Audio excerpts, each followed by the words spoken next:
Right now, we see a sentiment score of 0 combined with a momentum of plus 0.86. This is unusual. Typically, a positive momentum correlates with a bullish sentiment. You're looking at a divergence that could signal an underlying shift in market psychology. Our API provides you with real-time sentiment analysis, returning actionable insights based on financial discussions across various platforms. Imagine you're developing an algorithm that needs to adapt to changing investor sentiment.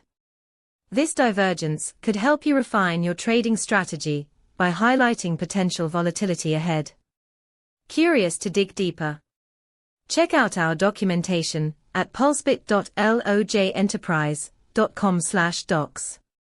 Let's harness this data together.